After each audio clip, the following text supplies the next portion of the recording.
The Road to Interdependence. What's gonna work?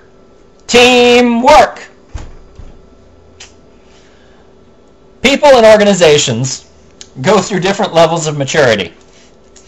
Their ideas of the world and of themselves progressively move from dependence to independence, and finally, if they are lucky, to interdependence, i.e., recognizing they can do it by themselves, but they can get a lot more done together.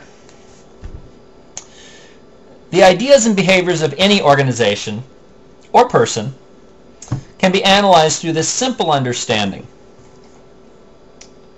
When people are dependent, they willingly give away their power and allow someone else to handle those things they are uncomfortable with. It could be handling finances, or making money, or being organized, or any number of things. Maybe they don't want to handle kids. They simply don't want that responsibility. Age is irrelevant. One thing is for sure, however, if you give away your power,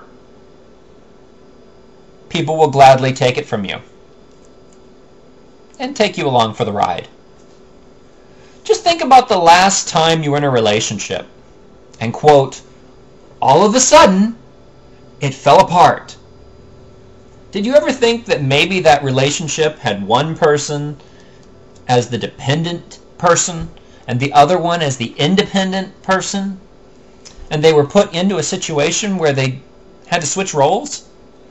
I.e., the independent got hurt and expected the dependent to take care of business, and they could not do so. So the relationship broke? The relationship was never designed to work that way. That system, by definition, could not work that way. The dependent cannot all of a sudden become independent, and certainly not interdependent. They can't work with somebody else. They can't even take care of themselves. They were encouraged to be that way. That's why their relationship worked with you. At some level, you wanted it. They don't give you any hard time or anything like that. They just kind of need you. Now you expect them to change all of a sudden? You expect them to take care of you? Got news for you. They're not capable of doing that. You are wishing for something impossible. Not without some serious retraining. And that's going to require them to see through your eyes, and you to see through their eyes. You are actually going to have to respect each other and find that you need to put your expectations aside and see each other for the first time. This is where we are as a society. Our democracy is dying. We didn't want the responsibility of freedom, so we grew dependent. And now we need a serious transfusion that can only come from embracing the principles of interdependence. We can't be dependent. We can't be independent. Some of us remained independent, content to stand on our own soapbox, complaining, and working in our own special way, as advocates do, to effect change.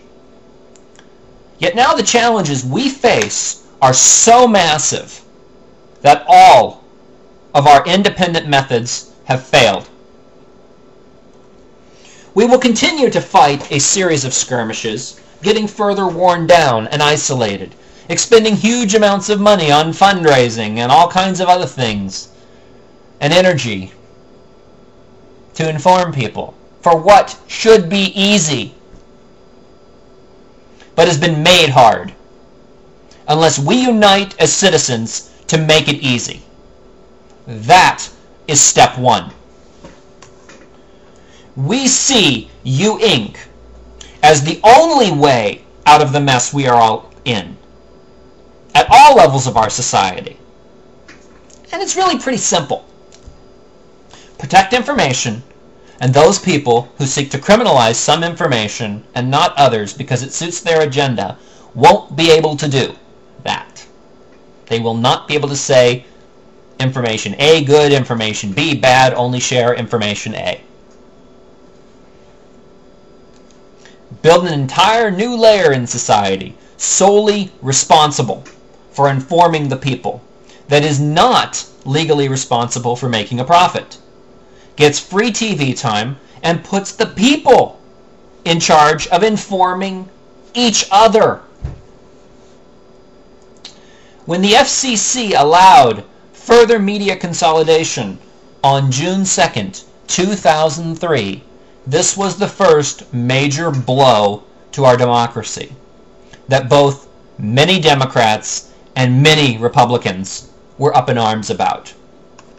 The coalition opposing this was unprecedented in the history of this country, yet most of us ignored this, including myself, including all of us.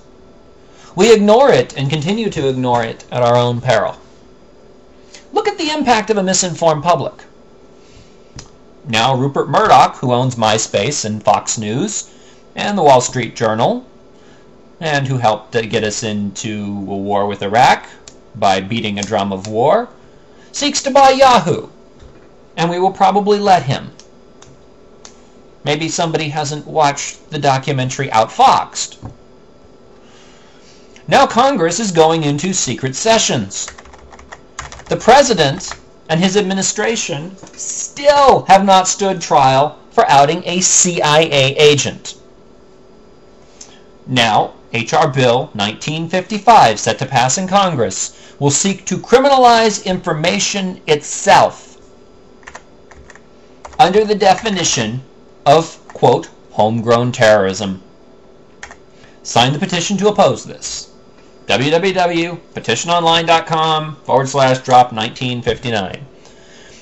This will effectively mean that due to the wording of the bill, an inconvenient video blogger or advocate can be silenced rather quickly by labeling them a terrorist.